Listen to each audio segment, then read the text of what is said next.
So Jason Hinton, I'm the strategy lead for Azure for Global Partner Solutions Americas now.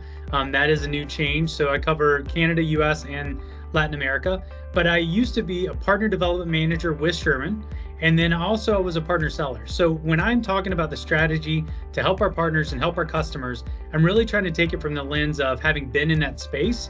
And so I try to be honest as I can, and also really think about what it's like from your perspective. So that's where I'm coming from, and I'm super excited to be a part of this today. Yeah, thanks, Jason. Hi, everyone. This is Mike Haynes. So I am the Director of Channel Incentive Strategy and Design at Microsoft at our corporate location. And in that role, I've been in this role for 13 years, hard to believe. I've been at Microsoft 18 years. And as part of that, I lead the overall kind of collaboration around designing incentives. My focus is primarily in the small, mid-sized business and corporate space. So CSP, and prior to that, open license incentives. And quite frankly, I pretty much launched co-op as a global component when I actually globalized SMB incentives 12 years ago, I guess it was. I've been in the industry. This January will be 44 years. So I was in the channel for 20 years. And so I've played the role that many of you play. And then I led all of Gartner's strategy and research around channel models and sales models for about 6 years, until Microsoft made me an offer I couldn't refuse, to use a kind of a Godfather analogy there. So I've been here for 18 years, and it's a thrill to be with you. There's probably many of you that I know and maybe have met with, so it'll be great to chat with you again and give you an update. Kind of start like the foundational pieces here. Let's start with understanding Microsoft incentives and where the direction is headed from a corporate standpoint, from where Microsoft is sitting. Yeah, thanks, Sherman. It's a good question to start with, quite frankly, because incentives over the last several years, as the industry has evolved, our incentives have evolved, and they continue to do so. And it's always important for partners to really have a good view of where we are focusing our budget and our focus around incentives. And one of the things I like to share with partners when I talk to them is to really understand that we are increasingly extending incentives across each stage of the customer solution lifecycle.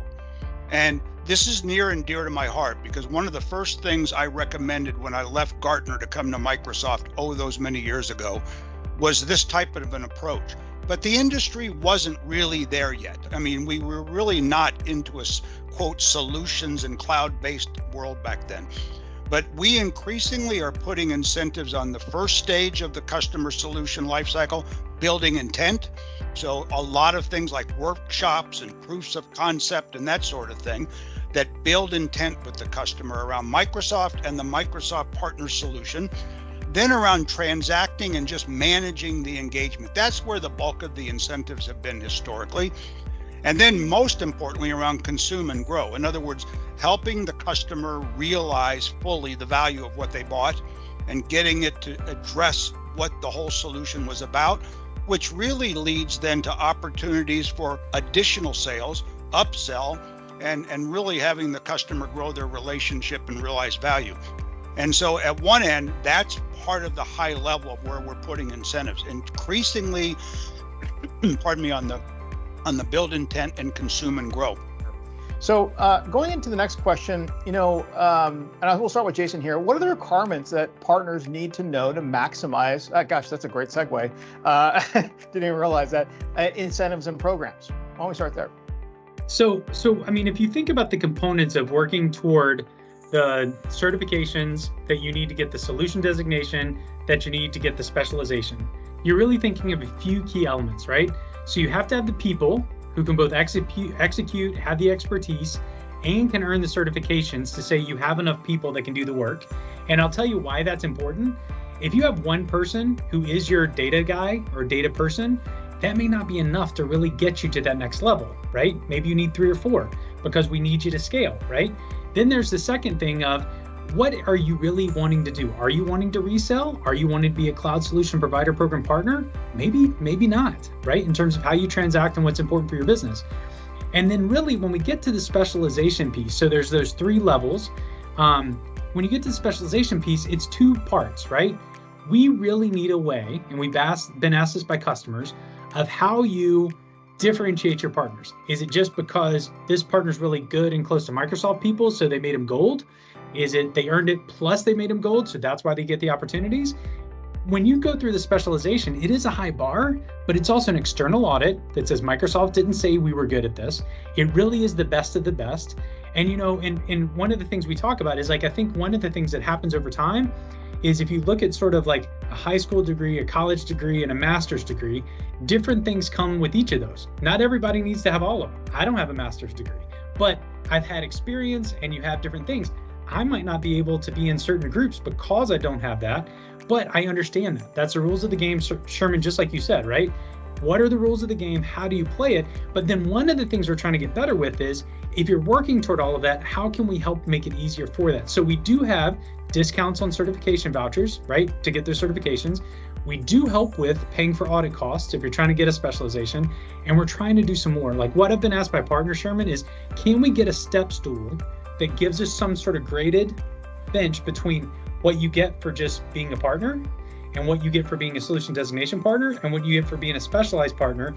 And the one thing that he said that I want to reinforce, neither Mike nor I have any influence on you being a managed partner or not, right? But you can do all these things, solution designation, advanced specialization, work with the field, and not be managed. It's harder, but if you're special and you're specialized, you can find that path.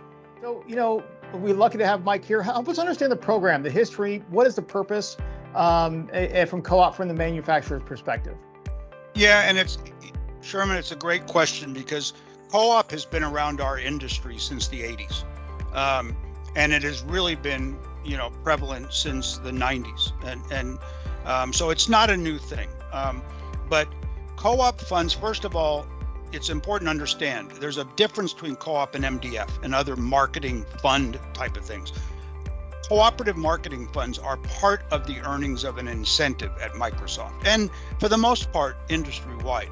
In other words, part of what you earn in certain incentive programs is a rebate, like a monthly or quarterly rebate, a direct payment, and then part of the funds you earn get put into an account and accrue for a period of time so they can build up. And so you have a period, in our case, a 6-month period where you accrue and build up the funds, and then you use them the next period for typically marketing and readiness activities. And they're really important because what we've seen in the industry, especially in the SMB space, and what we kind of see with our classic channel, and this is not just Microsoft, we've seen this forever in the industry, is that if a lot of times partners will take the incentives they earn, and if they are in a hyper competitive environment and the thing boils down to a decision from the customer on dollars, they'll give away a lot of their incentives to price.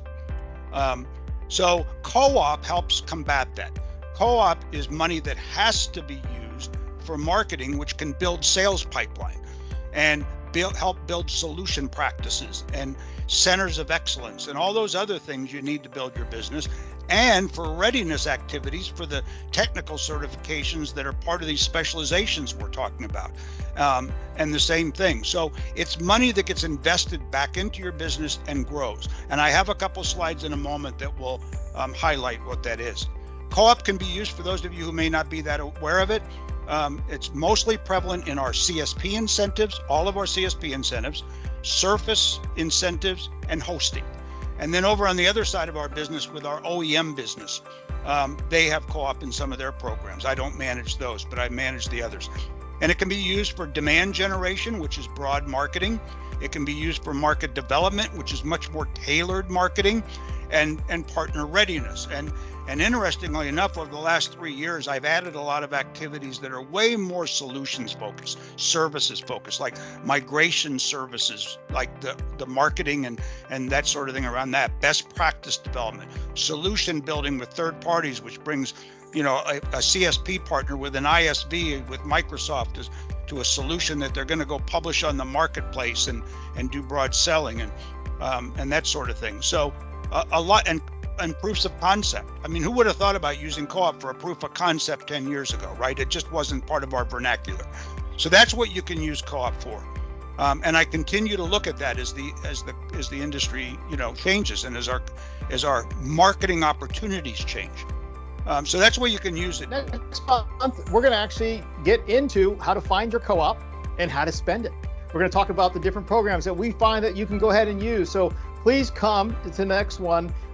If you want to learn how to do that and do it the right way, we'll go over. We're not just going to talk about how we do it, but we're going to talk about like the different programs, how you might want to position certain things, how it qualifies, how it does not qualify. Okay, we want to make sure that we're always following the right methodology with that. But look, my last thought is this is a great opportunity for everybody here with the incentives, partner solution designations, specializations. Don't look at it as something like, hey, not worth it, because you can actually get ahead of your competition actually quite quickly with that. So thanks, guys. Thanks, Jason. Thanks, Mike. Really appreciate it. We're landing the plane right on the time. Thanks, everybody. We'll talk to you guys later. Happy Halloween and have a great afternoon, great weekend. Talk to you later. Thanks all. Have a good weekend.